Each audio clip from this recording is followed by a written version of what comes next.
அசிங்க போறதே வேலையா போச்சு. எலெக்ஷன் இன்னும் தேர்த்து அசிங்க போறீங்க. உச்ச நீதிமன்றம் போய் வேற அசிங்க பண்ணணுமா? என்ன அசிங்க போட்டோம்?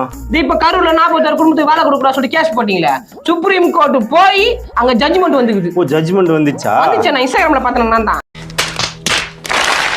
இன்ஸ்டாகிராம் பாக்குறதெல்லாம் நம்பிடுது. பின்ன வேறனா? இடைக்கால தடைக்கும் ஜட்ஜ்மெண்ட்டுக்கும் வித்தியாசம் தெரியாது. உங்ககிட்ட நான் என்ன பேசுறது? இடைக்கால தடை அப்படின்னா என்னது? என்னடி இது?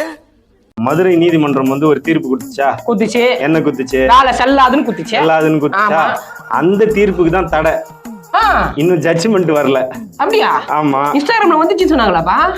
அவனை சொல்லி நிறுத்துங்களேன்டா. அவன் நிறுத்துற அந்த லூசுக்கு மட்டும் வந்துட்டே இருக்கான் போடுறா. இந்த தீர்ப்பை பார்த்து நீ இன்னொரு முக்கியமான தீர்ப்பு ஒண்ணு இருக்கு. அத பாத்தீங்களா? அது என்ன தீர்ப்பு? மக்கள் இருக்காங்கல்ல, மலைவாழ் மக்கள். சரி. தமிழ்நாட்டுல பல்வேறு பகுதிகளில் வாழக்கூடிய மலைவாழ் மக்களை இருக்காங்க. அந்த பகுதியில இருந்து நகர்த்தணும்ன்றான், வெளியேற்றணும்ன்றான். அந்த தீர்ப்பு பாத்தீங்களா? அந்த தீர்ப்பு எனக்கு தெரியாது. எங்க தளபதி அவர் வச்ச நாளை தீர்ப்பு படம் தான் தெரியும் எங்களுக்கு. இப்ப தெரியுதா எங்க அண்ணன் சீமானியா உங்களை தற்குறின்னு சொல்றாருன்னு? ஏதோ நாங்க ஏதோ தற்குறின்னு சும்மா போற போக்குள்ள சொல்லல. ஆய்ந்து உணர்ந்து அறிந்து தெளிந்து பேர் வைக்கிறோம்.